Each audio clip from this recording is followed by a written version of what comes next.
What's good, fight fans? Welcome back to another episode of Combat and Kick It. You already know it's your host Bando, because we are back at it with some major fights this weekend. We got UFC 317. I'm forgetting the numbers. We so high up on these numbers, I'm forgetting where we're even at this point. I might even be wrong. It might be 316. Is it 16 or 17?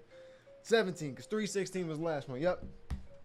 UFC 317 is this weekend, which means I have to come through with the high stakes fighter breakdown. You already know how it goes. So we are doing a high stakes fighter breakdown for my boy Charles the BRONX Oliveira. Let's get right into it. Let's smoke. So we are talking about my boy Charles the BRONX Oliveira. You already know, my favorite fighter in the game, so I definitely have to make this entire episode not being biased. He has got one of the most difficult matchups he has ever had in front of him this weekend with Ilia Topuria. Now, the real reason I say that it's one of the toughest matchups is because Ilia's just out here beating everybody's favorite fighter, just taking every favorite fighter's chin. So it's, you know, it's just not looking great for Charles, if I'm being honest with you. I'm actually low-key nervous for this fight. I'm nervous for every Charles fight, but for this one, you know, I'm not trying to see my favorite fighter get slumped. None of us want to see our favorite fighters get slumped. But Ilia Topuria is a pure talent. He is very skilled. So there's nothing you could take away from him when it comes to that. But we got to talk about the things that make Charles Oliveira who he is, right? 35-10 in the UFC. Now, people see that 10 and immediately assume, oh, he's garbage. He's lost 10 times. He's lost 10 times in his career. If you go back to his featherweight run, yeah, there's nothing to look at in his featherweight run. There's actually nothing impressive in his featherweight run. Matter of fact, if his featherweight run continued, Charles Oliveira would not be who he is right now. So the best thing that could possibly happen to him was him going up to 155, taking the losses at 145, realizing he can't handle being at 145. He's got to move up to 155, challenge the guys at 155. And the fact that he went into the hardest division in the UFC, and was whooping ass, came up taking everybody, just came all the way up, right? Avenged losses, and he just came back in phenomenal ways. Changed this style up, was throwing better with the hands. The submission was getting, every single fight was even more dangerous. Every single fight. My man has the most submissions in UFC history. I want to say the most finishes in the lightweight division, possibly in UFC history, but I'm 100% it's the most finishes in the lightweight division. The man actually is a finisher. It's that simple. You know, that's the one thing I can give Charles Oliveira, being props to the fact that he is and always has been a finisher. I think 3 of his fights have been to decision. So it's pretty damn impressive. So I don't remember 100% if he made his 155 debut against Will Brooks, or if his 155 debut was Paul Felder or Clay Guida. One of those 3 fights. But after the Paul Felder loss, my man went on a win streak. Clay Guida, Christos Giagos, Jim Miller, David Tamer, Nick Lentz, Jared Gordon, Kevin Lee, Tony Ferguson, Michael Chandler, Dustin Poirier, Justin Gaethje, lost to Islam Makhachev, beats Beneil Dariush, loses a very close fight to Arman, and then beats Michael Chandler again. So for anybody to say that the man is not top tier, you're just lying to yourself at that point. Just because someone has 10 losses does not mean that they're trash or anything like that. Sometimes you just face the best in the world and you lose to the best in the world. Let's look at some of his losses. Early on, he lost to Jim Miller and Nick Lentz. Came back later on and avenged both of those losses. Lost to Donald Cerrone. Lost to Cub Swanson, Frankie Edgar, Max Holloway, Anthony Pettis, Paul Felder, and Islam Makhachev and Arman Sarukian. So talk shit all you want. That's one deep ass resume, and he's fought difficult opponents and valid reasons to lose. Now, like I said, his 145 career wasn't shit, but the 155 is where it's at. So after giving the brief summary of Charles Oliveira, we got to talk about what makes Charles Oliveira what he is. Skill set wise, let's break him down a little bit. What is so talented when it comes to Charles Oliveira? Not only is his technical striking clean, he's got power in his hands. He's very accurate with his strikes, and his jiu-jitsu is the most dangerous part of his game. At any given moment, he can submit you. If he can submit you standing up. Look at what happened to Dustin Poirier. You know what I mean? So any given moment, this man can submit you. Now, when you're going into a fight with Charles Oliveira, you have to bring a different type of skill set, and you have to bring a blanketing type of skill set to not allow Charles Oliveira to control his pace, because once he controls the pace, Charles is just going to continue to push the pace unless you make him respect you. Charles is continuously pressuring, which is something that could be very beneficial in this fight. The thing with Charles is, with his pressure, with his pace, it throws off guys who are usually high-paced fighters because they see a different pace. He's coming to you, throwing these 1-2s down the middle. He's throwing leg kicks. He's checking all of your leg kicks. He's grabbing your neck, pulling you in for the clinch, but not holding you in the clinch, just yanking you down, hitting you with an uppercut, hitting you with a knee, you know, just little things. He works the body a lot more than most fighters do. If you look at a lot of strikers, you know, good boxers, they hit the body. Most strikers in the UFC, they're not doing body work. This is another thing that makes Ilia Topuria so special, is the body work that he mixes into his combinations, and I'll get into that when I get into his video. But when you're mixing combinations, the body always has to be worked, and Charles Oliveira does a great job at working the body, whether it's punches or whether it's kicks, teeps up the middle to the body. He knows how to do different things to wear you down. Now, not only that, he is suffocating if he's on your back, right? Even if he doesn't get the submission, he has got you in such a tight position where it's just exhausting to be in that position, because you're literally just fighting his hands while he's got the body lock. And you can see the body lock as tight as can be. And like I said, you're just continuously fighting hands until he either inevitably gets your neck and submits you, or, you know, you finish the round and you're right back to a high-pace matchup after having to fight off in defense submissions. It's very, very difficult to come into a fight against a guy like Charles Oliveira and not be prepared for a high pace. Things I like to point out with Charles Oliveira that people sleep on is the fact that he does have kind of interesting power, right?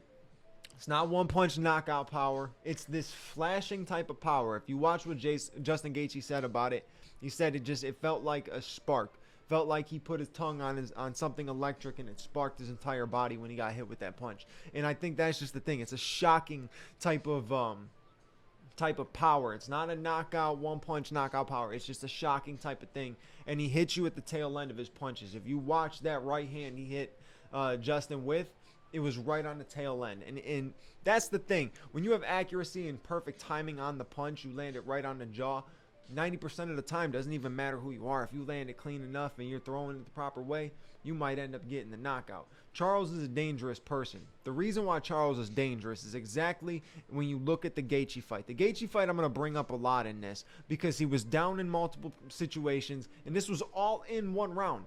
You know what I'm saying? Like, that's another thing. That's why I'm saying the high pace that he brings to the table, that people don't even realize that was only one round, that fight. Right? It was so high paced, so much happened in just that first round. That first round had more action than Francis Ngannou versus Derek Lewis and Rose Namajunas versus Carla Esparza 2 combined. Like, high pace, a lot of punches thrown. He knew he was getting in a fight with an absolute savage. So what do you do against an absolute savage? You have to out-savage the savage sometimes. And that's exactly what Charles was trying to do. The smartest thing Charles did in that fight was land the right hand and jump for submission. Right? Once he landed the right hand, dropped him, landed a couple shots, and he saw Justin start moving. When you're fighting a guy like Justin Gaethje, you're going to just wear yourself out trying to finish him. If he's moving on the ground and you didn't completely knock him out unconscious, he's going to end up throwing. He's going to get up. He's going to be throwing back, everything like that. Charles said, nope, we're not even going to allow it. we're going to go for a submission. Went for a submission, put Justin in some uncomfortable positions. And then not only that, once he switched positions, he actually gave Justin enough space for Justin to move just for him to jump on the back and get a submission. Very similar to what GSP did to Michael Bisping all them years ago. It's a trick a lot of these ground guys like to do. They make you think that they're going to get back up to give you enough space, but really they're just jumping on your back and getting the rear naked. And that's exactly what happened. Charles is so dangerous, and that could lead to very potential good things for him, like potentially good things for him if he goes in there and he's not just looking for a knockout finish, he is actually going for the finish after landing something damaging. So with that being said, we are going into the keys for victory for Charles Oliveira. First thing, pace. You got to bring a high pace to a guy like Ilya. The reason I say that is Ilya is he's a very slow, patient. He's very tempered in there. He's not a mental case. He's staying slow, waiting for the shot, and then he's explosive when he throws his combinations, right? So you have to put a guy like that on defense, especially in that first round.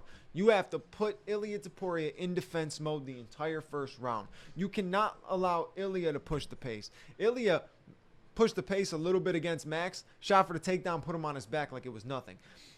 Charles has to go in there, meet in the middle, immediately meet in the middle, throw a teep to the body, a knee to the body, something. Just straight up come in with an intention of landing something that is going to be mean, right? I think Charles has to just control the pace and start right off rip. I'm not saying,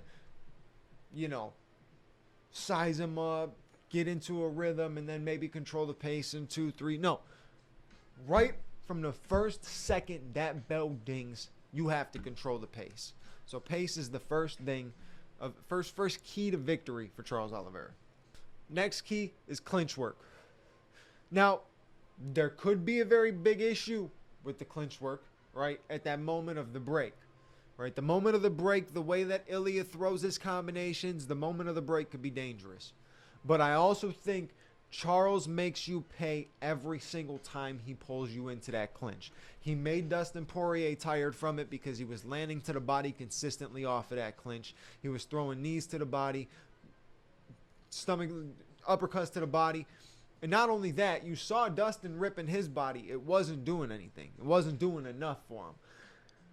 Charles has to, alongside of controlling that pace, has to work that clinch. He has so much success with that clinch. So get in there, stay with the clean striking, be technical, right? Keep them hands up. Please, brother, keep them hands up. Keep them up. Couple jabs, 1-2s, pull them in, uppercut, knee. Jab, slip, uppercut, backhand, roll. And continuously keep doing it as you're pushing him back. Do not allow him to plant, be able to throw the combinations that he throws. Otherwise, it could be a very dangerous night. So that's the second key to victory. And the other key to victory is be a finisher. You got to be a finisher in this fight. Like I said, in the Justin Gaethje fight, it was the smartest thing he could do was knock him down and go straight for his back. I think there should be no ifs, ands, or buts about it. If you land a shot that even stumbles or wobbles Ilya, shoot for something, right? Charles doesn't have to shoot for a takedown to get a submission.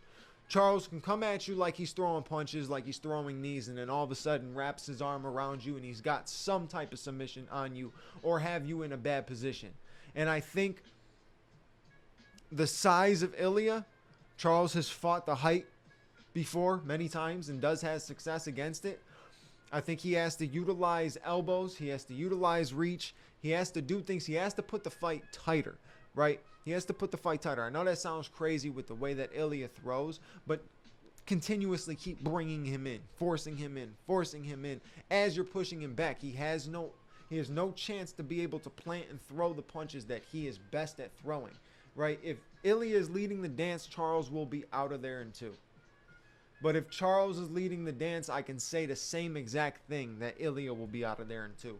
Whoever takes center, right, and actually starts pushing the pace, controlling and fighting their fight is obviously fighting their fight is going to win a fight. But whoever controls that pace right off rip is going to end up controlling that fight, period. Period. Now we know Charles might end up getting wobbled and rocked a couple times in the first round, but that's like putting gas in a car, right? You just fueled my man's up. Now you. But yeah, the third key to victory is get the finish. Go for the finish, man. So pace, the clinch, and go for a finish. Right? We already know his submissions is obviously a key to victory. His jiu-jitsu is a key to victory, but that goes into the key to victory of going for a finish, right? Be dangerous. Be dangerous. Yeah, we know Ilya is dangerous when it comes to the mitts. Dangerous when it comes to the hands. Show him no respect. Get that takedown. Put him on the ground. Make him uncomfortable. Right? Whether it's in the first round and you're just landing the elbows like he did against, who was he grabbing and just landing the elbows? I think it was Michael Chandler in that last one. Just landing clean elbows. Just doing work on the ground to put Ilya in an uncomfortable position. Obviously, Ilya, if Ilya loses the first round, he's going to come out the second round with good adjustments, and he's going to try to press the pace. Charles needs to continue to control that pace. So pace, clinch, go for finish. Now moving on to the negatives for Charles Oliveira. Father, Son, Holy Spirit, amen. Charles, please, please, please, don't be backing up and circling. Not against this guy. You can do it against anybody else. Anybody else. I mean, anybody else. Not this guy. If you circling, backing up against the cage, I'm turning around, I'm not watching it, I know you getting knocked out. Flat. Simple as that. This is me speaking on my favorite fighter. If you are backing up and circling the cage, you're going to sleep. So first negative is don't back up, circle in the cage. Please, please, I beggeth you. Second negative, Charles, you like to drop your hands, man. You really do. You like to drop your hands, and you like to get tested with that ego a little bit. Don't. Keep your hands up. Keep your hands up. You have to against a guy like this. This is one of the cleanest boxers in the UFC. Right? When you think that you're out of danger from his combinations, you're not. He's got one more coming for you. So as soon as you drop your hands, because I guarantee you, he is watching that. Every single second of every single fight, he is watching you when you drop your hands. He's looking for all the tells, all the signs for when you drop your hands. He's going to have a punch in that combination that is specific for when you drop your hands. So you have to keep your hands up in this fight. It's really that simple. You have to keep your hands up in this fight. And here's my last negative. And it's really not the fight itself, but it plays a factor into the fight. It's that weight cut. It's that weight cut. I mean, I'm not going to lie. I'm not going to fake. I'm not going to front. Be a fan all I want. But the truth is, the man has struggled to make weight in the past. And not only struggling to make weight, when he does make weight, he looks drained. He looks very drained a lot of the times. So this could be a negative one. You got a guy who pops like this, who hits as hard as Ilia Topuria. Right? Obviously, Ilia cracks at 145. You just have to assume with him walking around at 185 pounds right now to cut down to 155, I'm sure he's carrying power times 3 compared to what it was at featherweight. So with a guy that cracks like that, you don't want to go in with a dehydrated chin and end up getting clipped, because like, going to sleep. You're going to sleep. It's just that simple. You don't want to end up putting yourself in that dangerous situation because of a bad weight cut or something like that. So far, I mean, it looks like he's okay. You know, you never know until Charles weighs in if he's going to make weight. I feel he's going to make weight. He knows this is a championship fight. He wants to be champion again. He's hungry for it. He is the lion. That's the truth. That's the style of his fighting. That's the style of him. He is a lion. And I don't think he would come through to another championship matchup and miss weight. So he's got to make sure he makes weight, but it can still be a very dangerous factor into this fight. Now, when it comes to saying who I really think is going to win this fight, you're going to have to wait and see for the full breakdown. That's all I'm telling you. You're going to have to wait and see for the full breakdown. But at the end of the day, this could either be a very interesting fight, could be an extremely quick fight, or it could shock us. This could be a damn slugfest. We don't know. This could be a fight of the night, fight of the year. Who knows? Who knows? You never know. But I think we're gonna see a finish in this fight. No matter which way it goes, someone's getting finished, and it's gonna be crazy for the amount of time that we get it for. But that's it for the Charles Oliveira breakdown. That's it for the high stakes Charles Oliveira breakdown. You know, like I said, favorite fighter, so it's hard for me to go against him in this fight. But at the same time, very tough opponent. But that's it for this episode. You guys know what to do. Like, comment, subscribe, hit the bell notification button so you know when the next episode is out, which will be the Ilya high stakes fighter breakdown. So make sure to tune in, and I'll catch you on the next episode. Your boy Bando's out. Peace.